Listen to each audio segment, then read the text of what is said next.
अस्सलाम वालेकुम साथियों। एक बार फिर मैं आपका अपने यूट्यूब चैनल पर बहुत बहुत स्वागत करता हूं। जैसा कि सभी को मालूम है, अब ओ लेवल के पेपर में बहुत ज़्यादा दिन नहीं बचे हैं और मैं जानता हूं आप सब लोग तैयारी में लगे हैं। मैं भी आपकी तैयारी को मजबूत करने के लिए कोशिश में लगा हूं और उसी क्रम को जारी रखते हुए मैं आज आपके लिए एक ऑनलाइन टेस्ट पेपर का सॉल्यूशन कराने के लिए अपने यूट्यूब चैनल पर आया हूं। इस क्लास में मेरी कोशिश रहती है कि मैं ऐसे क्वेश्चन आपको हल कराऊं जिनकी पेपर में आने की बहुत अधिक संभावना है। ये क्वेश्चन अगर आप कर लेते हैं तो आपका पेपर आसानी से पास हो जाएगा। चलिए क्लास शुरू करते हैं। आज का पहला सवाल देख लेते हैं। पहला सवाल है हमारा, लाइनक्स ऑपरेटिंग सिस्टम में किस कमांड का उपयोग किसी डायरेक्टरी की कंटेंट की लिस्ट प्रदर्शित करने के लिए किया जाता है। तो ये कमांड से सवाल है, ऑपरेटिंग सिस्टम से। तो अगर आपको डायरेक्टरी की लिस्ट प्रदर्शित करनी हो तो इसमें हम यूज़ करते हैं इस कमांड का। इस क्वेश्चन का आंसर है बच्चों पहला, ऑप्शन ए। दूसरा क्वेश्चन है हमारा, लाइनक्स ऑपरेटिंग सिस्टम में किसी डायरेक्टरी को बदलने के लिए किस कमांड का उपयोग किया जाता है। ये भी हमारा लाइनक्स ऑपरेटिंग सिस्टम से सवाल है। तो अगर आपको डायरेक्टरी चेंज करनी हो तो उसके लिए हमारे पास होता है cd कमांड। cd कमांड का यूज़ करके आप डायरेक्टरी को चेंज कर सकते हैं। और ये जो cd कमांड है हमारी, ये हमारी डोस में भी लगती है। जो हमारा ऑपरेटिंग सिस्टम है डोस, डिस्क ऑपरेटिंग सिस्टम, उसमें भी डायरेक्टरी चेंज करनी हो तो वहाँ भी हम cd कमांड से ही करते हैं। आइए चलते हैं अगले क्वेश्चन पे। निम्न में से कौन सबसे बड़ा है। तो ये जो नाम स्क्रीन पर आपको दिखाई दे रहे हैं, इन्हें आप भली भांति पहचानते होंगे। ये हमारे कंप्यूटर के क्या है जी, ये है हमारे कंप्यूटर के यूनिट। क्या है जी हमारे कंप्यूटर के ये यूनिट, इकाई। जैसे हमारा मापन इकाई होती है केजी, मीटर, लीटर, ऐसी कंप्यूटर में भी मापन इकाई होती है डेटा को मापने के लिए। ये वही सारे नाम आपके सामने दिखाई दे रहे हैं। तो मैं इसका आंसर बताने से पहले आपको एक टेबल दिखाना चाहूँगा जो मैंने बनाई है। आइए मैं आपको एक टेबल पे लेके चलता हूँ, उसके बाद इस आंसर की बात करेंगे। देखिए, ये मैंने यहाँ पर एक टेबल बनाई है। यहाँ लिखा हुआ है type of various unit of memory. Memory unit के विभिन्न प्रकार। जो हमारी कंप्यूटर की मेमोरी होती हैं उसमें विभिन्न प्रकार के यूनिट का इस्तेमाल किया जाता है। उसके लिए मैंने यहाँ पर एक ही टेबल बनाई है क्रम से। यहाँ पर मैंने सारे यूनिट के नाम लिए हैं और ये जो हैं आपके इस प्रकार हैं कि जैसे सबसे छोटा यूनिट जो होता है वो बिट होता है। बिट का फुल फॉर्म होता है बाइनरी डिजिट। उसके बाद हमारा निबल आता है, बाइट आता है, किलो बाइट आता है, मेगा बाइट आता है, गीगा बाइट आता है, टेरा बाइट आता है, पेटा बाइट आता है, एक्सा बाइट आता है, जेटा बाइट आता है और योटा बाइट आता है, वाई बी। ये सब क्रम से हैं। बिट सबसे छोटा है और सबसे बड़ा जो है योटा बाइट है। तो ये मैंने आपको टेबल इसलिए दिखाई है कि आपको ये जानकारी हो जाए कि यूनिट कौन कौन से होते हैं, कितने प्रकार के होते हैं। हो सकता है सवाल में जो ऑप्शन इस प्रश्न में दिए गए हैं वो अगले प्रश्न में आपको ना मिले, ऑप्शन यहाँ से चेंज हो जाएं, तो आपके लिए दिक्कत हो जाएगी ये पहचानना कि कौन सा सबसे छोटा है और कौन सा सबसे बड़ा है। यहाँ 4 ऑप्शन दिए हैं। अगर ये ऑप्शन का आंसर मैं आपको बता दूँ और ये ऑप्शन बदल जाएँ तो शायद आप आंसर ना लगा पाएँ। लेकिन ये जो मैंने आपको टेबल दिखाई है, आप इसे याद कर लीजिए, इसका स्क्रीनशॉट ले लीजिए कि कौन सा सबसे छोटा यूनिट है, उसके बाद कौन सा सबसे बड़ा यूनिट है। तो आप अगर इनमें से कोई सवाल पूछा जाता है आपसे कि इनमें से कौन से सबसे बड़ा है या इनमें से कौन सा सबसे छोटा है, तो आपको आंसर देने में कोई परेशानी नहीं होगी। सबसे छोटा बिट है, फिर निबल है, बाइट है, किलोबाइट है, मेगाबाइट है, गीगाबाइट है, टेराबाइट है, पेटाबाइट है, एक्साबाइट है और जेटाबाइट है। आइए देखते हैं हमारे क्वेश्चन में कौन कौन से हैं। हमारे पास है इसमें जेटाबाइट, ईबी, पेटाबाइट और टेराबाइट। सबसे बड़ा हो जाएगा इसमें जेटाबाइट। इन 4 ऑप्शन में सबसे बड़ी जो इकाई है वो जेटाबाइट है। लेकिन अगर हम यूनिट की बात करें, यूनिट में जो सबसे बड़ी इकाई होती है वो वाई बी होती है, योटा बाइट। ये सबसे बड़ी इकाई होती है और सबसे छोटी जो इकाई होती है वो होता है बिट। एक बार मैं और बता दूं आपको, निबल जो होता है निबल, ये 4 बिट के समूह का 4 बिट का समूह होता है, ऐसा समझ लीजिए आप। 4 बिट को मिलाकर हमारा एक निबल बनता है। और बाइट जो होता है, बाइट में सवाल आ जाता है कभी कभी, एक बाइट में कितने बिट्स होते हैं, तो 8 बिट्स के समूह का हमारा क्या होता है, एक बाइट होता है। 8 बिट को मिलाकर हमारा एक बाइट बनता है, और 4 बिट्स को मिलाकर हमारा क्या बनता है, एक निबल बनता है। या आप ऐसे भी बोल सकते हैं कि दो निबल को मिलाकर, दो निबल, दो निबल बराबर क्या हो जाएंगे हमारे, 1 बाइट हो जाएंगे जी। क्योंकि एक निबल में हमारे 4 बिट्स होते हैं, तो दो निबल में कितने बिट्स हो जाएंगे, 8 बिट्स हो जाएंगे। और दो निबल बराबर भी हमारा क्या होता है, 1 बाइट के होता है। आइए चलते हैं अगले प्रश्न पर। अगला प्रश्न जो है बच्चों, यह है हमारा बैंकिंग से। इसमें आपसे पूछा गया है आईएफएससी कोड की में कितनी डिजिट होती हैं। तो पहले तो मैं आपको आईएफएससी कोड की फुल फॉर्म बता देता हूँ। आईएफएससी कोड का पूरा नाम कई बार पूछा जाता है कि आईएफएससी कोड का पूरा नाम क्या है। तो आईएफएससी का मतलब होता है इंडियन फाइनेंशियल सिस्टम कोड। ये जो कोड है आईएफएससी, इसकी फुल फॉर्म है इंडियन फाइनेंशियल सिस्टम कोड। इस कोड का जो इस्तेमाल होता है बच्चों, वो होता है फंड ट्रांसफ़र के लिए। जब आप एक खाते से पैसा दूसरे खाते में ट्रांसफ़र करते हैं, तो जब जिसे आप पैसा ट्रांसफ़र कर रहे होते हैं उसका खाता किस ब्रांच में है, उस ब्रांच का हमें क्या चाहिए होता है, कोड चाहिए होता है, आईएफएससी कोड। जब तक हमारे पास आईएफएससी कोड नहीं होगा, तब तक हम उसके खाते में पैसा ट्रांसफ़र नहीं कर सकते। तो ये जो कोड होता है बच्चों, ये हमारा 11 डिजिट का होता है। इस 11 डिजिट में से, जैसे मैं आपसे सामने कोड ले लेता हूँ, ये CBIN 0 280 और 279, ये कोड आपको दिख रहा होगा स्क्रीन पे, CBIN 0280279। ये जो कोड है, ये हमारी ठाकुर द्वारा की सेंट्रल बैंक की ब्रांच का है। तो हमारा ठाकुर द्वारा में सेंट्रल बैंक की ब्रांच है, उसका ये आईएफएससी कोड है। अब इस आप आईएफएससी कोड पे नज़र डालेंगे। ये जो कोड है बच्चों, ये हमारे ठाकुर द्वारा की ब्रांच का कोड है सेंट्रल बैंक की। अगर आप इस कोड पर नज़र डालेंगे तो इसमें आप देखो 11 अंक हैं।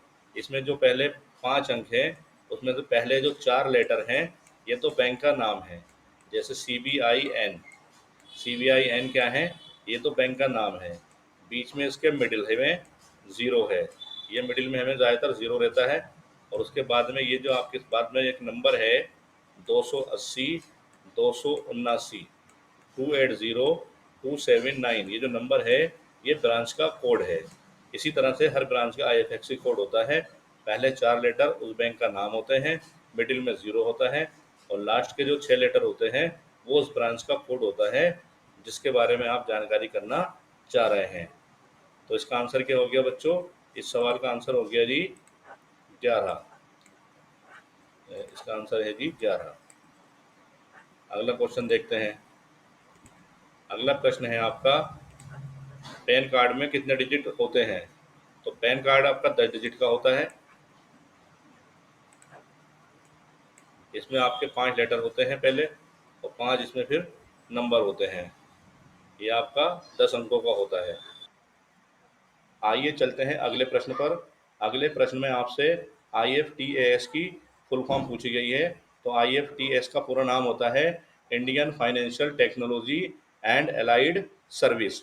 तो ये जो चौथा वाला आंसर है, ये इसका फुल फॉर्म है Indian financial technology and aligned service. तो SFMS में एस का अर्थ होता है, SFMS की फुल फॉर्म बता देते हैं आपको। एस का अर्थ आपको पता चल जाएगा। SFMS का अर्थ है structured financial messaging system. Structured financial messaging system. तो एस का मतलब क्या होगा जी, स्ट्रक्चर्ड। और निफ्ट का मतलब क्या होता है, निफ्ट का पूरा नाम होता है नेशनल इलेक्ट्रॉनिक फंड ट्रांसफ़र। ये दोनों फुल फॉर्म भी याद कर लीजिए। निफ्ट का फुल फॉर्म है नेशनल इलेक्ट्रॉनिक फंड ट्रांसफ़र, और SFMS का फुल फॉर्म है स्ट्रक्चर्ड फाइनेंशियल मैसेजिंग सिस्टम। इसलिए यहाँ पर एस का अर्थ क्या होगा, स्ट्रक्चर्ड होगा जी। PNG का पूर्ण रूप क्या है, PNG जो है ये आपका, ये इमेज का आपका क्या होता है, एक्सटेंशन होता है। हर फाइल का एक एक्सटेंशन होता है, पहचान होती है। जैसे .doc वर्ड के लिए, डॉट आपका क्या कहते हैं CLS आपका काय के लिए है, उसके लिए कैल्क के लिए। उसी तरह से आपका पीएनजी क्या है, ये इमेज फाइल का एक्सटेंशन है, और पीएनजी का पूरा मतलब होता है, क्या कहते हैं पीएनजी को, पोर्टेबल नेटवर्क ग्राफिक। यूनिवेक का मतलब क्या है, यूनिवेक जो है हमारा प्रथम पीढ़ी का कंप्यूटर है। इसकी फुल फॉर्म बहुत आसान है, universal automatic computer. Recycle bin स्वचालित रूप से कॉन्फ़िगर किया गया है ताकि यह आपके कंप्यूटर हार्ड डिस्क का 5% डेटा संग्रहित करने में सक्षम है। ये आपकी हार्ड डिस्क का 5%, इसमें आपका खालिस्तान में क्या आएगा, 5% आएगा। वाईफाई का तो फुल फॉर्म सबको पता ही होगा, वायरलेस फिडिलिटी। RFID का पूर्ण रूप क्या है, RFID का मतलब होता है random frequency identification. IP address का पूरा नाम क्या है, आईपी एड्रेस का मतलब है जी internet protocol address. Internet protocol address, इसका मतलब है ये आईपी का पूरा नाम, internet protocol address. Which structure USB device follow, USB device किस स्ट्रक्चर का पालन करती है, तो हैश का पालन करती है जी। प्रिंटर की गुणवत्ता इस बात पर निर्भर करती है कि छवि को प्रिंट करने के लिए कितने डीपीआई, डॉट पर इंच का आप उपयोग कर रहे हैं। डीपीआई का पूरा नाम है डॉट पर इंच। एसएमटीपी का पूर्ण रूप क्या है, एसएमटीपी एक प्रोटोकॉल है जिसका यूज इंटरनेट पर मेल भेजने के लिए किया जाता है। इसका पूरा नाम है simple mail transfer protocol.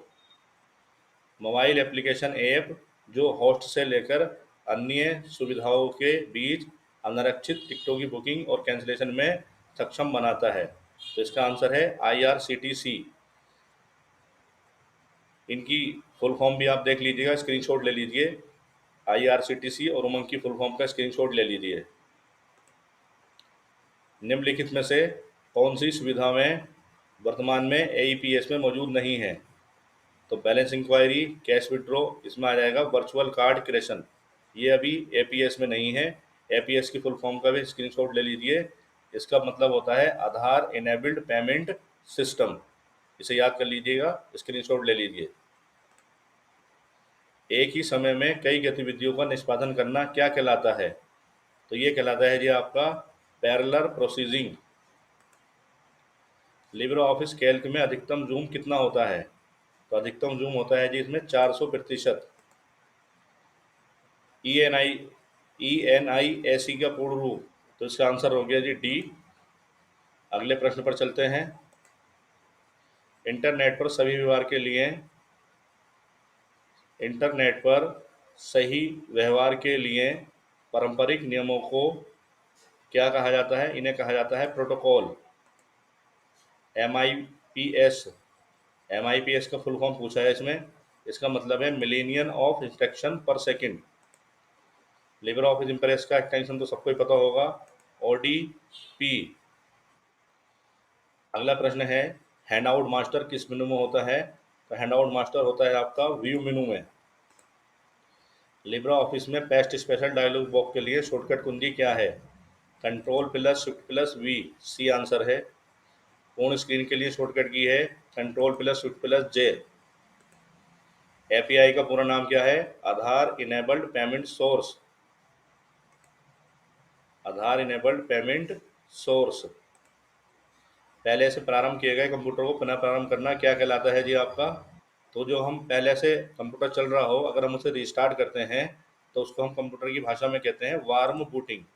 Computer में होने वाली पहली प्रक्रिया बूटिंग होती है, और बूटिंग हमारी दो प्रकार की होती है, एक वार्म बूटिंग और एक कोल्ड बूटिंग। जब हम बंद कंप्यूटर को शुरू करते हैं तो वो हमारी कोल्ड बूटिंग कहलाती है, और जो कंप्यूटर से पहले से चल रहा हो उसको स्टार्ट करते हैं तो वो हमारी क्या कहलाती है, वार्म बूटिंग कहलाती है। अगला प्रश्न है लिब्रे ऑफिस से राइटर की शॉर्टकट कुंजी Ctrl+Shift+N, ये मैंने पहले भी बताई थी। MP3A, MP3 क्या है, MP3 जो है हमारा, ये हमारा साउंड रिकॉर्डर नहीं, ये है हमारा साउंड फॉर्मेट। ये हमारा साउंड का फॉर्मेट है MP3। जो साउंड वाली फाइलें होती हैं उनको हम MP3 के रूप में भी जानते हैं। अगला प्रश्न देखते हैं। यहाँ पर ISP का पूरा नाम पूछा गया है। ISP का पूरा मतलब है इंटरनेट सर्विस प्रोवाइडर। अगला प्रश्न देखते हैं। इनमें से कौन सा इंस्टेंट मैसेजिंग ऐप है? तो इंस्टेंट मैसेजिंग ऐप जो है यह है आपका टेलीग्राम।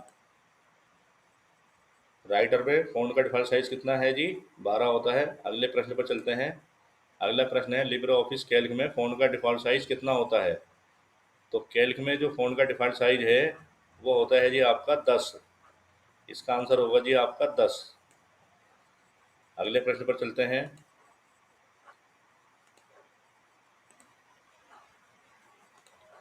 एग्जिट लिब्रे ऑफिस की, तो एग्जिट की शॉर्टकट की है Ctrl+Q।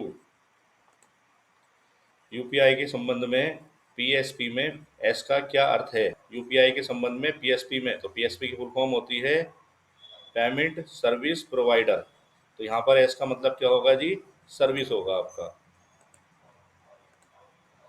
सेव एस के लिए कौन सी शॉर्टकट कुंजी होती है इसमें? Ctrl+Shift+S। सेव की शॉर्टकट कुंजी क्या है? तो सेव के लिए सबकी एक जगह एक्स ही शॉर्टकट की है Ctrl+S। लिब्रे ऑफिस में स्टाइल फॉर्मेटिंग के लिए F11 होता है जी। लिब्रे ऑफिस में प्रिंट प्रीव्यू के लिए Ctrl+Shift+O। ये मोस्ट इंपॉर्टेंट शॉर्टकट की हैं, इन्हें ज़रूर याद कर लीजिएगा। अगला प्रश्न है ब्लैक चेन क्या है? एक प्रकार की क्रिप्टो करेंसी है। बिटकॉइन सतोशी नाकामोतो द्वारा बनाया गया है। तो ये क्या है? क्रिप्टो करेंसी है। इसे किसने बनाया था? सतोशी नाकामोतो ने बनाया था। कभी कभी ये भी पूछ लेते हैं कि ब्लैक चेन का आविष्कार किसने करा है? तो आप ये आंसर लगा देंगे इसका, सतोशी नाकामोतो, इन्होंने इसको बनाया था। और ये ब्लैक चेन क्या है? क्रिप्टो करेंसी है। तो पहला आंसर तो सही है। ब्लैक चेन एक ऐसी प्रौद्योगिकी है जिसे बिटकॉइन नामक मुद्रा के संचालन में, ये भी सही है, ये एक बिटकॉइन मुद्रा है। ब्लॉकचेन एक डिसेंट्रलाइज्ड डिस्ट्रीब्यूटेड डिजिटल लेजर है जिसमें ब्लॉक नामक रिकॉर्ड शामिल होते हैं। तो ये तीनों आंसर इसके सही हैं। तो इसका आंसर हो जाएगा जी डी। इसमें पूछा है आपसे निम्नलिखित में से कौन सा ब्लॉक चेन घटक नहीं है? तो इसका आंसर हो जाएगा सर्टिफिकेट अथॉरिटी। बिटकॉइन किसके द्वारा बनाया गया है? तो ये मैंने बताया था अभी, सातोशी नाकामोतो द्वारा बनाया गया है। विजार्ड में कौन सा सबमेनू होता है? विजार्ड में लेटर भी होता है, फैक्स भी होता है, एजेंडा भी होता है। इसका आंसर हो जाएगा डी। IPFS का पूर्ण रूप क्या है? फुल फॉर्म पूछी गई है आपसे। IPFS की फुल फॉर्म पूछी गई है। इसका आंसर है इंटर प्लेनेटरी फाइल सिस्टम, ये इसकी फुल फॉर्म है।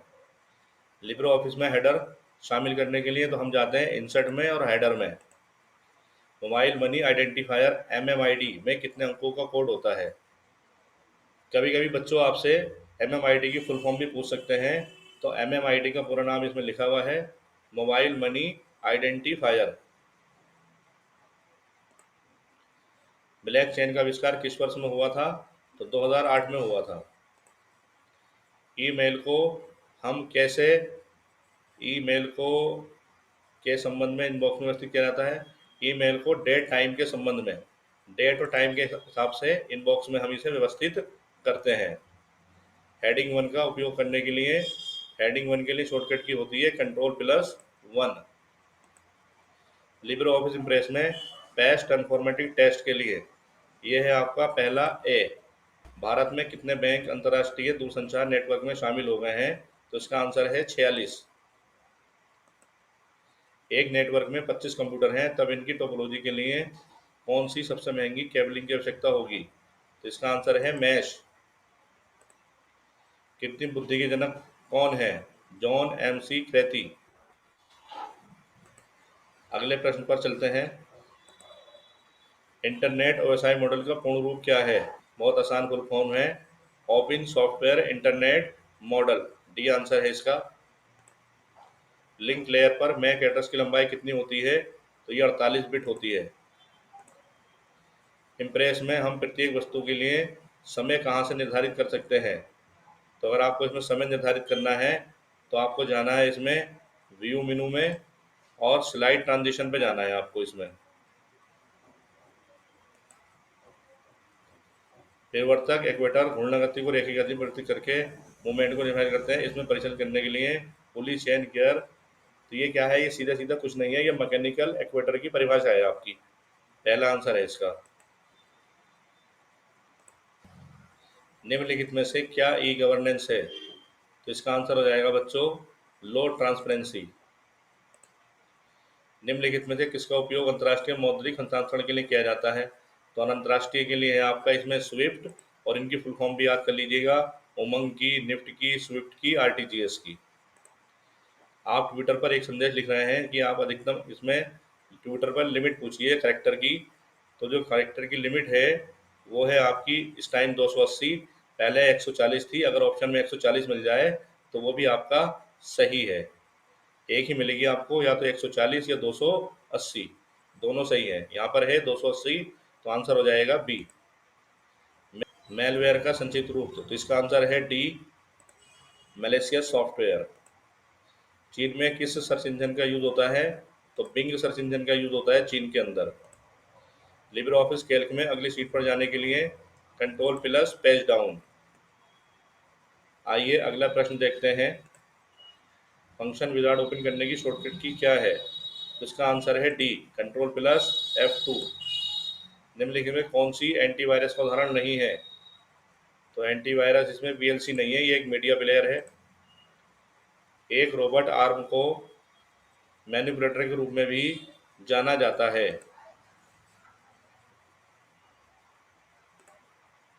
IVR का फोन के माध्यम से एक्सेस किया जा सकता है।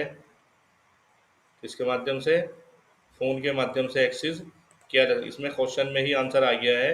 IVR को फोन के माध्यम से एक्सेस, या फिल इन द ब्लैंक खाली स्थान होना चाहिए था, तो इसका आंसर में ही, प्रश्न में ही आंसर है। इसका आंसर है फोन। आइए मैं आपको थोड़ा सा IVR के बारे में बता देता हूँ। IVR का फुल फॉर्म भी मैंने दिया है इसमें, इंटरेक्टिव वॉइस रेस्पॉन्स। जब भी आप किसी हेल्पलाइन नंबर पर फ़ोन करते हैं तो वहाँ से आपको एक आवाज़ सुनाई देती है।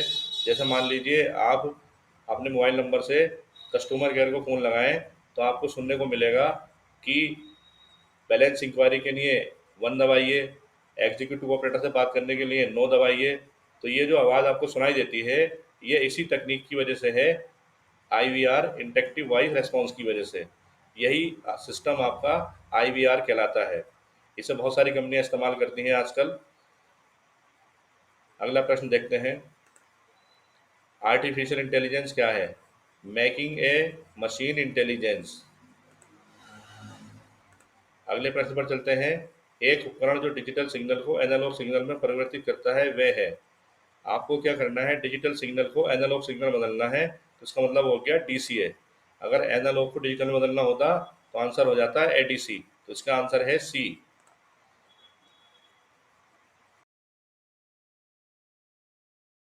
अगला प्रश्न बच्चों हमारा एक्सेल से है। इसमें आपसे राउंड फंक्शन दिया गया है और उसका आउटपुट पूछा गया है। राउंड फंक्शन क्या करता है, ये हमारे अंकों को क्या करता है, राउंड कर देता है। जब भी हम कोई बिल बनाते हैं, राउंड फिगर का मतलब है पूरी पूरी संख्या हमें लेनी होती है, तो हम उसे कई प्रकार से राउंड कर सकते हैं। राउंड करने के लिए हमारे पास एक राउंड फंक्शन होता है, एक राउंड अप फंक्शन होता है, एक राउंड डाउन होता है। इस पर मैं अलग से एक वीडियो आपको दूंगा।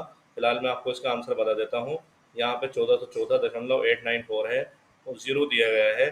तो ज़ीरो दिया गया है तो ये दशमलव वाले अंकों को राउंड करेगा, और दशमलव वाले अंक जो है 894 जो है, ये आपका 1000 यानी कि 50% से ज़्यादा है, तो ये इसे बढ़ा देगा। ये 1000 1414 का कर देगा 1415। 1415 इसमें ऑप्शन में नहीं है। ये यहाँ पर इसमें ये सवाल थोड़ा गलत गड़बड़ है। यहाँ पर इसमें 1415 होना चाहिए था, ज़ीरो की जगह 1415 इसमें होना चाहिए था। इसका आंसर वैसे 1415 आएगा। इस ज़ीरो की जगह आप इसे 1415 कर लीजिए, ज़ीरो वैल्यू नहीं आएगी इसमें, 1415 इसका आंसर आएगा। ये सारे गलत हैं।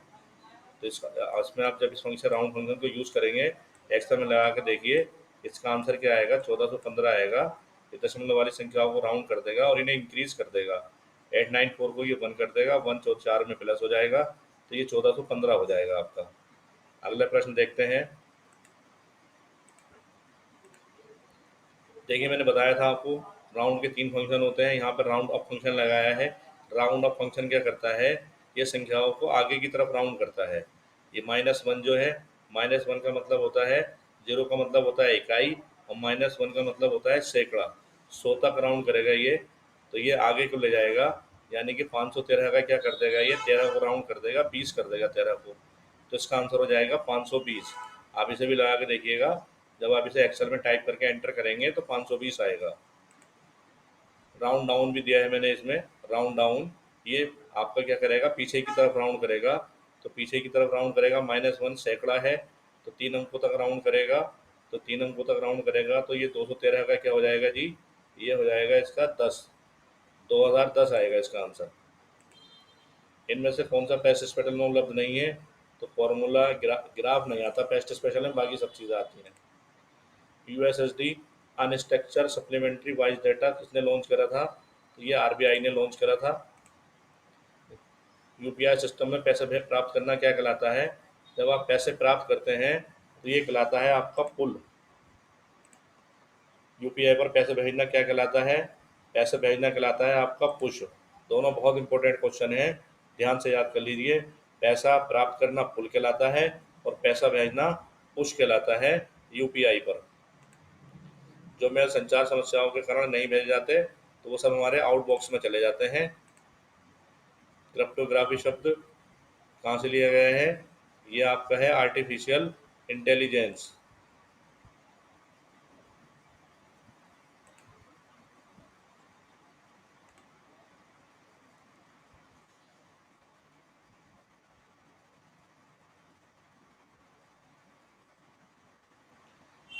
अगला प्रश्न देखते हैं।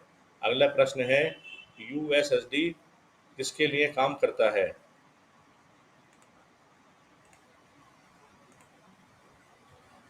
आइए चलते हैं अगले प्रश्न पर। अगला प्रश्न है हमारा यूएसएसडी किसके लिए काम करता है, तो ये हमारा काम करता है जीएसएम के लिए, ग्लोबल सिस्टम के लिए, मोबाइल के लिए। How long A video can be recorded in Instagram, Instagram पर हम वीडियो रिकॉर्ड कर सकते हैं कम से कम 3 सेकंड का और अधिकतम 60 सेकंड का। पहला आंसर है इसमें। निम्नलिखित में से कौन सा इम्प्रेस में ट्रांजैक्शन इफेक्ट नहीं है, blink, diagonal, blind, vertical. Diagonal का मतलब क्या होता है, डायगनल इस तरह से होता है जी, देखिए ये वाला विकर्ण जो होता है, विकर्ण, तो विकर्ण हम इफेक्ट हमारा इसमें नहीं होता है, तो इसका आंसर हो जाएगा आपका ये पहला। यूडीमी किसके उदाहरण है, तो ये क्या है आपके, ये सब है आपके ई लर्निंग, ये ई लर्निंग ऐप है, इनकी फुल फॉर्म भी आप जरूर याद कर लीजिएगा। एक लिब्रे स्प्रेडशीट में कॉलम का अधिकतम संख्या, तो ये तो बहुत अच्छा सवाल है, AMJ, इसे आप याद कर लीजिए ज़रूर। विंडो 10 में दिया गया नया ब्राउज़र एज है, बहुत इजी सवाल है। भारत इंटरफेस फॉर मनी का उपयोग करके प्रतिदिन लेन देन की सीमा क्या है, 40,000 की लिमिट है इसमें। भीम ऐप से आप 40,000 का ट्रांजेक्शन एक दिन में कर सकते हैं। भारत में आरटीजीएस की शुरुआत किस वर्ष हुई थी, 2004 में हुई थी। निम्नलिखित में किसी कंप्यूटर सिस्टम नेटवर्क से संबंधित जानकारी की चोरी करना, ये कहलाता है साइबर अटैक। आर्टिफिशियल इंटेलिजेंस लगभग है, तो ये क्या है आपका, making a machine intelligent. Big data शब्द का प्रयोग सबसे पहले किसने किया था, जॉन मैसी ने किया था 1990 में। निम्नलिखित में कौन सी एक स्लाइड है जो अन्य स्लाइड की शुरुआती, तो ये मास्टर स्लाइड के बारे में पूछा गया है, इसका आंसर है मास्टर स्लाइड। स्लाइड शो को रोकने के लिए हम क्या करते हैं, एस्केप की प्रेस करते हैं। मेल में अटैचमेंट जोड़ने के लिए निम्नलिखित में किस आइकन का प्रयोग करा जाता है, तो ये पेपर क्लिप आइकन होता है। आप ईमेल बॉक्स में जाइएगा, अटैचमेंट पे क्लिक करिएगा, वहाँ पे आपको एक साइन दिखाई देगा, उसका नाम है पेपर क्लिप आइकन।